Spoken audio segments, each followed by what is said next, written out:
مرد کا مرد کے ساتھ برا کام کرنا، یہ قوم اس طرح کے برے کام میں ملوث ہو گئی تھی، زبان بھی ساتھ نہیں دیتی ہے کہ اس چیز کو کھول کر بیان کیا جائے۔ انفارچونیٹلی آج کے دور میں بھی ان چیزوں کو پروموٹ کیا جا رہا ہے اور لوگ کہتے ہیں یہ نیچرل ہے۔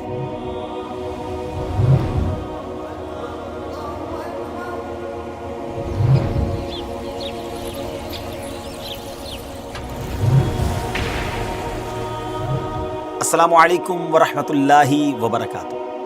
یہ دنیا ختم ہونے والی ہے، مگر اس دنیا کا خاتمہ کب ہوگا اس کا علم اللہ پاک کی ذات کو معلوم ہے۔ قرآن مجید فرقان حمید میں اللہ تبارک و تعالیٰ ارشاد فرماتا ہے ان اللہ عندہ علم الساعہ، ترجمہ بے شک قیامت کا علم اللہ ہی کے پاس ہے۔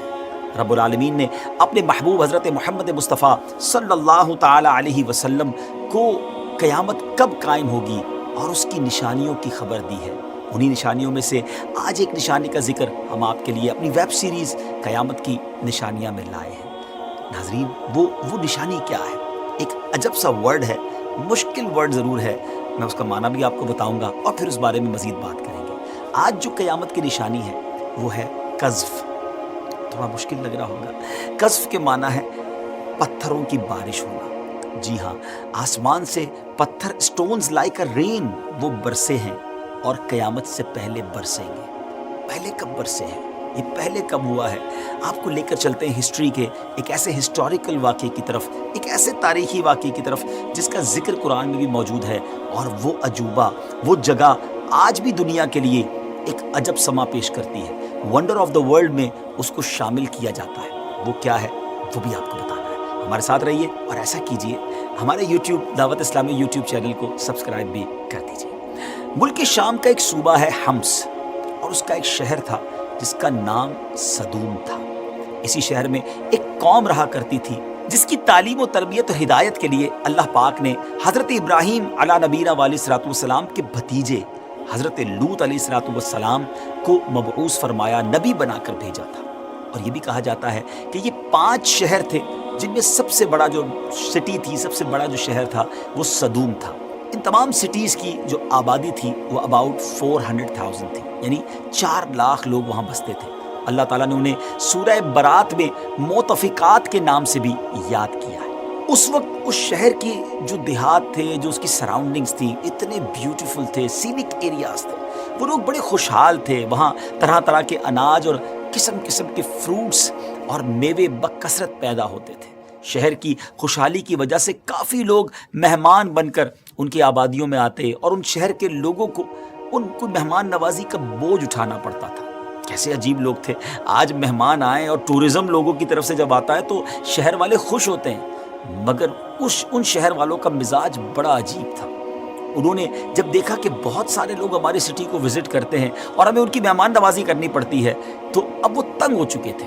اب مہمانوں کو روکنے اور وہاں سے بھگانے کی انہیں کوئی صورت نظر نہیں آ رہی تھی۔ ایسے ماحول میں شیطان مردود نے اپنا کتنا خطرناک وار کیا۔ ناظرین، بڑا ہی عجب مشورہ انہیں دیا، اور ایک بوڑھے شخص کی شکل میں شیطان ان لوگوں کے پاس آیا اور ان لوگوں سے کہنے لگا کہ اگر تم لوگ اپنے مہمانوں کی آمد سے نجات چاہتے ہو، انہیں اپنے سے دور کرنا چاہتے ہو، تو ایسا کرو کہ جب بھی کوئی مہمان تمہاری سٹی میں آئے تو تم لوگ زبردستی اس کے ساتھ بد فعلی کرو، معاذ اللہ، برا کام کرو۔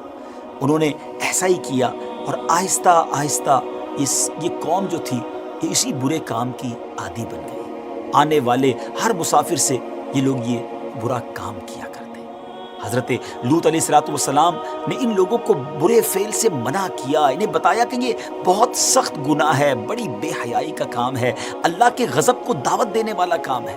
مگر حضرت لوط علیہ الصلوۃ والسلام کی اس ایڈوائس پر، اس نصیحت کو ان لوگوں نے سن کر اس قوم نے اس کو ڈینائی کیا اور نہایت بے باکی اور انتہائی بے حیائی کے ساتھ کہا یہ پاکیزگی چاہتے ہیں تو ان کو اپنی بستی سے نکال دیا جائے۔ اللہ کے نبی کو گویا انہوں نے یہ میسج دیا اور انہیں باہر نکالنے کی بات کی۔ When the people of Lut refused to quit their evil actions، تو اللہ عز و جل نے پھر ان پر عذاب نازل فرمایا۔ اور کیسا عذاب؟ ناظرین، یہ ایسا عذاب ہے کہ جب بھی سنتے ہیں جس کو کہتے ہیں نا کہ انسان لرز اٹھتا ہے۔ حضرت جبریل علیہ الصلوۃ والسلام چند فرشتوں کو ساتھ لے کر آسمان سے اتر آئے اور اب یہ مہمان بنے انسانی شکل میں حضرت لوط علیہ الصلوۃ والسلام کے گھر پر۔ پھر مہمانوں کو اس قوم نے دیکھا اور قوم کی تو عادت خراب ہو چکی تھی، وہ حضرت لوط علیہ الصلوۃ والسلام کے گھر میں داخل ہونے لگے، ان کی دیواروں پر چڑھ گئے تاکہ ان مہمانوں کے ساتھ بھی یہ لوگ بدفعلی کریں۔ حضرت لوط علیہ الصلوۃ والسلام نے ان لوگوں کو بہت سمجھایا، اس برے کام سے باز رکھنے کے لیے منع کیا، مگر یہ قوم باز نہ آئی۔ حضرت لوط علیہ الصلوۃ والسلام کے دل پر بڑا غم طاری ہوا کہ میرے گھر میں میرے گیسٹ ہیں اور یہ لوگ ان کے ساتھ یہ برا کام کرنا چاہتے ہیں، آپ شرمندہ ہونے لگے۔ تو یہ منظر دیکھ کر حضرت جبرائیل علیہ الصلوۃ والسلام نے فرمایا کہ اے اللہ پاک کے نبی، آپ بالکل فکر نہ کریں، ہم لوگ اصل میں اللہ تبارک و تعالیٰ کی طرف سے بھیجے ہوئے اینجلز ہیں، فرشتے ہیں جو ان بدکاروں پر عذاب لے کر اترے ہیں۔ آپ ایسا کیجئے کہ مومنین کو اور اپنی فیملی کو ساتھ لے کر صبح ہونے سے پہلے پہلے اس بستی سے دور نکل جائیں، اور خبردار کوئی شخص پیچھے مڑ کر بستی کی طرف نہ دیکھے، ورنہ وہ بھی اس عذاب میں گرفتار ہو جائے گا۔ حضرت لوط علیہ الصلوۃ والسلام اپنے گھر والوں اور کچھ ایمان والوں کو ساتھ لے کر بستی سے باہر نکل گئے۔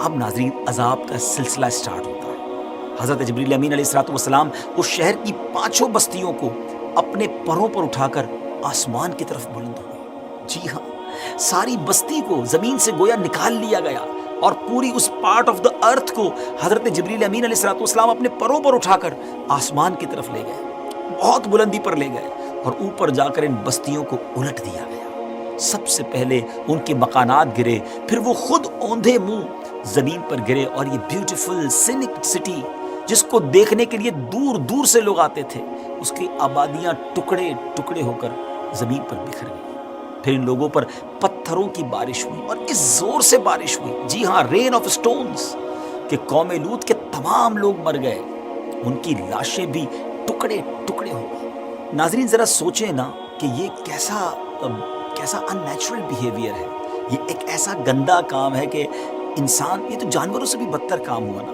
مرد کا مرد کے ساتھ برا کام کرنا، وہ کام جو حرام جہنم میں لے جانے والا ہے۔ یہ قوم اس طرح کے برے کام میں ملوث ہو گئی تھی۔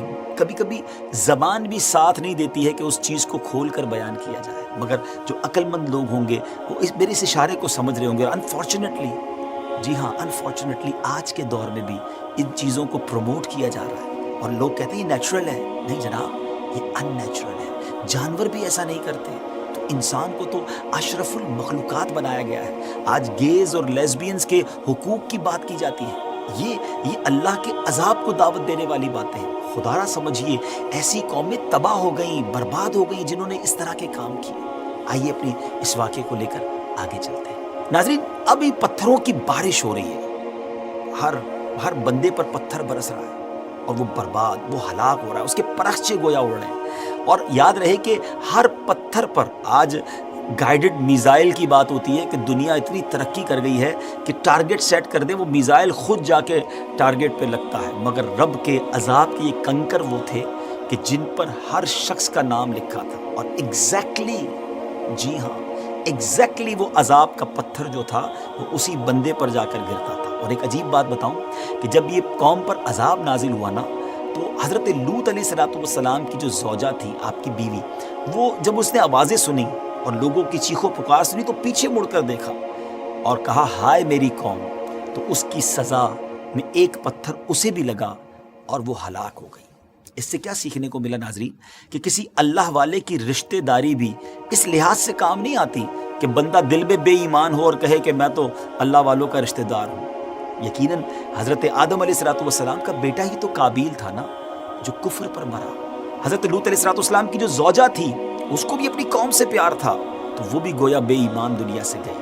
حضرت نوح علیہ الصلوۃ والسلام کے ایک بیٹے کے بارے میں بھی کچھ ایسا ملتا ہے۔ تو یہ تمام واقعات ہمیں بتاتے ہیں کہ اگر کسی ریلیجس فیملی سے تعلق بھی ہے نا، اگر کسی اچھے گھرانے، نیک گھرانے سے تعلق ہے، تو یہ سیٹسفیکشن نہیں ہونی چاہیے کہ میرا والد بڑا نیک ہے یا میں کسی پیر گھرانے سے تعلق رکھتا ہوں۔ ہمیں اپنے اعمال بھی درست کرنے ہوں گے، اپنے بلیف اور اپنے ایکشنز کو بھی کریکٹ کرنا ہوگا۔ تو بہرحال جو میں گائیڈڈ میزائل یا گائیڈڈ پتھر کی بات کر رہا تھا، ذرا دیکھیے گا کیا ہوا اس قوم کے ساتھ۔ اس قوم میں ایک تاجر تھا، بزنس مین تھا، وہ بزنس کے لیے مکہ شریف گیا ہوا تھا، اس کے نام کا پتھر بھی وہاں پہنچ گیا، مگر فرشتوں نے یہ کہہ کر روک دیا کہ یہ اللہ تبارک و تعالیٰ کا حرم ہے۔ 40 ڈیز تک وہ پتھر حرم کے باہر زمین و آسمان کے درمیان معلق یعنی لٹکا ہوا رہا، ہینگ رہا۔ کس لیے؟ انتظار تھا، اس کو گویا ویٹ تھا کہ ٹارگٹ ابھی مکے کے اندر ہے۔ وہ بندہ جب مکے سے باہر نکلتا ہے، حدود حرم سے باہر نکلتا ہے، تو وہ پتھر پھر اس کے اوپر گرا اور وہ پتھر نے اسے ختم کر دیا، وہ ہلاک ہو گیا۔ ناظرین، یہ ہے اللہ کا عذاب۔ جب عذاب آتا ہے پھر کوئی بچ نہیں پاتا۔ بہرحال آج کا ٹاپک تھا قذف، بارش، رین آف سٹونز۔ تو یہ پہلے بھی ہو چکی ہے اور اب بھی ہونی ہے۔ یقیناً اب نبی پاک علیہ الصلوۃ والسلام کا دور ہے، تو اب ایسے بارش نہیں ہوگی کہ ہر بندہ ہی ہلاک ہو جائے گا، لیکن کچھ لوگ ضرور اس سے افیکٹڈ ہوں گے قیامت سے، اور وہ پہلے ہونی ہے۔ آپ کو حدیث پاک سناتے ہیں، نبی پاک علیہ الصلوۃ والسلام نے فرمایا، میری امت جب 15 خصلتیں اپنا لے گی، یعنی 15 ہیبٹس اپنا لے گی، تو اس پر آفتیں نازل ہوں گی، مصیبتیں نازل ہوں گی۔ حدیث پاک کا خلاصہ ہے، عرض کی گئی، یا رسول اللہ صلی اللہ تعالیٰ علیہ وسلم، وہ 15 ہیبٹس، وہ 15 برائیاں کون سی ہیں؟ تو آپ علیہ الصلوۃ والسلام نے فرمایا، نمبر 1، جب غنیمت کا مال دولت سمجھا جائے، نمبر 2، امانت کو غنیمت، اور نمبر 3، زکوٰۃ کو قرض سمجھا جائے۔ اللہ اکبر، آج ایسا فیل ہوتا ہے کہ لوگ زکوٰۃ کو برڈن سمجھنے لگے ہیں۔ نمبر 4، شوہر اپنی بیوی کی اطاعت کرے، اور نمبر 5، اپنی ماں کی نافرمانی کرے۔ ایسا لگتا ہے کہ یہاں بھی ایسا موجود ہے، آج کل یہ سب نظر آتا ہے۔ نمبر 6، اپنے دوست سے اچھا سلوک کرے، اور نمبر 7، اپنے باپ پر ظلم کرے۔ آج دوستوں کے لیے جان حاضر ہے، والدین کے لیے وقت نظر نہیں آتا۔ نمبر 8، مسجدوں میں آوازیں بلند ہونے لگیں، اور نمبر 9، قوم کا ذلیل ترین شخص اس کا سردار بن جائے۔ اللہ اکبر۔ نمبر 10، آدمی کی عزت اس کے شر سے بچنے کے لیے کی جائے، اور نمبر 11، شراب نوشی کی جائے۔ آج تو ایسا لگتا ہے کہ شراب کولڈ ڈرنک کی طرح لوگ پی رہے ہیں، اس قدر عام ہے۔ خدا را سوچیے، یہ بربادی کی طرف جانے والے راستے ہیں، یہ اللہ کے عذاب کو دعوت دینے والی باتیں ہیں۔ نمبر 12، جھوٹی گواہی دی جائے۔ نمبر 13، ریشم پہنا جائے، یعنی سلک پہنا جائے۔ یاد رہے کہ مرد کے لیے سلک پہننا حرام ہے، عورتیں البتہ پہن سکتی ہیں۔ اب آتے ہیں 14، گانے والی عورتیں اور آلات موسیقی رکھے جائیں۔ یہ کہاں نہیں ہوگا، گھر گھر میں ایسا لگتا ہے یہ ماحول بنتا چلا جا رہا ہے۔ ٹھیک ہے، گھر میں گانے والیاں تو نہیں، مگر نارملی ہم میڈیا پر، سوشل میڈیا پر کیا دیکھ رہے ہیں، پلیز سوچئے۔ اور نمبر 15، اس امت کے پچھلے یعنی بدبخت لوگ اگلے یعنی نیک لوگوں پر لعنت بھیجیں، اور تو اس وقت سرخ آندھی زمین میں دھسنے یا چہرے بدلنے کا انتظار کریں۔ ناظرین، یہ ساری ہیبٹس اور ساری برائیاں اور خصلتیں یہ سن کر تو ایسا لگتا ہے بہت کچھ تو ہو رہا ہے ہمارے آس پاس۔ اللہ پاک محفوظ رکھے۔ اگر ہم میں سے کوئی ان باتوں میں مبتلا ہے تو پلیز اوائڈ کریں، دور ہو جائیں، ان کاموں سے توبہ کر لیں، کیونکہ عذاب جب آئے گا نا، سب پر نہیں آئے گا، مگر جو ان چیزوں کو کرنے والے ہوں گے، گناہ گار ہوں گے، نافرمانی کرنے والے ہوں گے، ان پر عذاب ضرور آئے گا، ان پر قیامت کی نشانی ضرور ظاہر ہوگی۔ ناظرین، اب یہ جو قذف ہے یعنی پتھر برسنے والی جو قیامت کی نشانی ہے، اس کے بارے میں علماء کرام فرماتے ہیں کہ یہ نشانی قرب قیامت میں ظاہر ہوگی، یعنی بالکل قیامت کے قریب یہ ظاہر ہوگی، کیونکہ حضرت ابن عمر رضی اللہ تعالیٰ عنہ ایک حدیث روایت کرتے ہیں کہ امت کے آخری زمانے میں خسف و قذف ہوگا، یعنی سٹونز جو ہیں وہ رین کی طرح، بارش کی طرح برسیں گے، اور یہ قرب قیامت میں ہوگا۔ تو اس روایت سے رزلٹ یہ نکلتا ہے کہ ابھی تک یہ نشانی ظاہر نہیں ہوئی ہے، قیامت کے قریب یہ ظاہر ہوگی۔ ناظرین، جو میں نے آپ کو ایک بات بتائی تھی کہ یہ جو واقعہ میں نے قوم لوط کا سنایا تھا کہ یہ ونڈر آف دا ورلڈ ہے، یہ کہاں ہے؟ جارڈن میں ڈیڈ سی ہے، میرا بھی وہاں جانا ہوا ہے، اور وہ ڈیڈ سی بالکل واقعی ڈیڈ ہے، اس میں کوئی میرین لائف نہیں ہے، کوئی فش وغیرہ، کوئی جاندار زندہ ہی نہیں رہ سکتا، بلکہ بندہ بھی اس میں ڈوبتا نہیں ہے۔ تو کتابوں میں یہ لکھا ہے کہ یہی وہ جگہ ہے کہ جہاں پر حضرت جبریل علیہ الصلوۃ والسلام نے اپنے پر کے ذریعے اس زمین سے اس پوری آبادی کو جو اوپر لے گئے تھے اور آ کر اسے پٹخا، تو اب وہ آبادی تو برباد ہو گئی، مگر چونکہ اس جگہ کو، زمین کے اس حصے کو نکالا گیا تھا، تو یہ بھی یاد رہے کہ ڈیڈ سی جو ہے وہ دنیا کا سطح سمندر سے جو لیول آف سی ہے اس سے سب سے نیچے اگر کوئی ایریا ہے تو یہ وہی مقام ہے بہرحال اللہ بہتر جانتا ہے کہ کیا ایگزیکٹلی وہ مقام ہے، کیونکہ جب میں وہاں گیا تھا اور ہم نے گوگل پہ اس کو سرچ کیا تھا تو صدوم جو ہے اسی ایریا کے قریب کے ایریا کو کہا جاتا ہے۔ بہرحال یہ اللہ کے راز ہیں، وہ بہتر جانتا ہے، لیکن اللہ کریم ہم سب کو اپنے غضب سے، اپنے عذاب سے محفوظ رکھے۔ انشاءاللہ اگلی ایپیسوڈ میں ایک اور قیامت کی نشانی لے کر حاضر ہوں گے۔ اس ویڈیو کو شیئر بھی کر دیجئے، ہمارے یوٹیوب چینل کو سبسکرائب بھی کر دیجئے، دعاؤں میں بھی یاد رکھیے۔ السلام علیکم ورحمۃ اللہ وبرکاتہ۔